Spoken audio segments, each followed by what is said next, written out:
Yeah, nguhaye ikaze. Iyi ni Kigali The Twilight Talks Entertainment. Ni amakuru y'abasitari nk'uko musanzwe mubizi cyangwa se nk'uko mubimenyereye, abantu bakoze subscribe bo barabizi.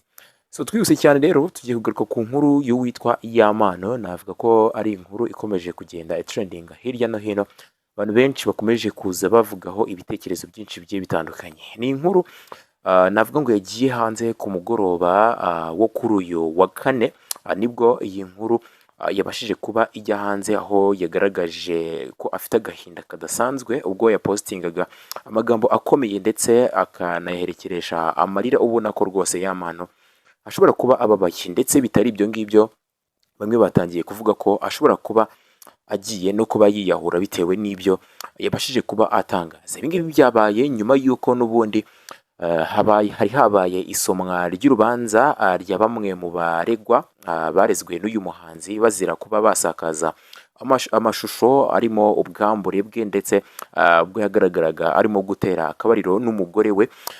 Kuri ubu ngubu rero akaba ari no kubarizwa hariya mu gihugu cy'Ububiligi, aho yajyanye n'umugore we. So yagize gutya atangaza amagambo navuga ngo akomeye cyane, abantu benshi bakomeje kuza bagarukaho bibaza Iyamano bigenze bite, ndetse bamwe banamuha pole bamuhumuriza bagaragaza yuko akwiye kuba akomera, ndetse bagaragaza yuko aho yavuye ariho kure cyane kurusha aho ageze kuri ubu ngubu. Yagize ngo kubera wenda kuvukira kure y'iterambere, hari igihe mpa urukundo abantu nkarwima imbwa, kandi burya imbwa ntiyakugambanira. Reka mbabwire, nta muntu n'umwe wanyumva, ariko byose byapfiriye mu gutanga umutima wanjye. Ngo ibihe bizacaho haze ibindi kandi byiza. Ngo mwana wanjye cyangwa muntu wanjye aheza ni mu ijuru. Iyo umuntu akubwiye gutya, byanze bikunze uba ugomba guhita ugira ikikango. Akenshi iyi mvugo yo kuvuga ngo aheza ni mu ijuru, abenshi muri mwe muzi icyo isobanuye. Ni umuntu n'ubundi butazongera kuba wabona ukundi, bitewe n'uko n'ubundi ataba azagaruka. So rero Iyamano bino biri kugaragaza yuko ashobora kuba afite agahinda kadasanzwe, ndetse ibi ngibi bikaba bishobora no kuba byaganisha kuba yakiyahura, nk'uko abantu benshi bakomeje kugenda babitangaza ndetse banatera komenti zigiye zitandukanye kuri ibi ngibi yaramaze kuba atangaza. Ibi ngibi rero byabaye nyuma y'uko n'ubundi umwe mu bamuregaga bari barimo kugenda bavuga yuko Iyamano nawe akwiye kuba yakurikiranwa, kubera ko niwe muntu wabaye Iyamano niwe wabaye uwa mbere gushyira aya mashusho kuri imeri ye, kandi yarabizi neza ko iyi imeri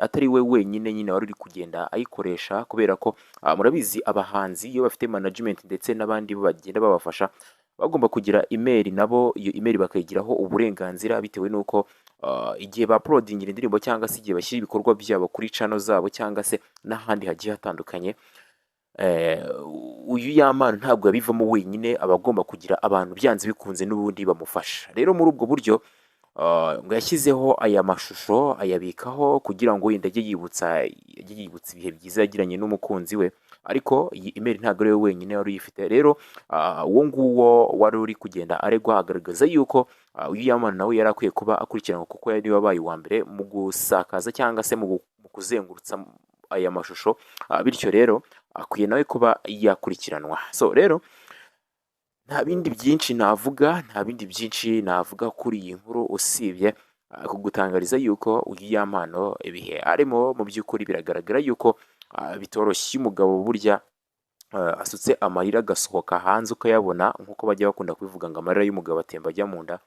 Uriya iyo yaje hanze ni ibintu navuga ngo biba bitoroshye. Wenda Imana dushima nuko aho ari mu Bubiligi ari kumwe n'umukunzi we, wenda azajya agerageza amuhumurize, wenda agaruke ibuntu, ariko uri kubona ko bitoroshye. Ibi ngibi byo gusakaza amashusho ni bimwe mu bintu navuga ngo bikunda guterana depression. Ngira ngo muribuka inkuru ejo bundi y'umurundikazi, umwana w'umurundi nawe wagize gutya agakundana n'umusore, ndetse akamwohereza video z'ubwambure bwe. Rero batandukanye, uwo musore yaje guhita azishyira hanze. Nta kindi uwo mwana ari gukora usibye guhita yiyahura.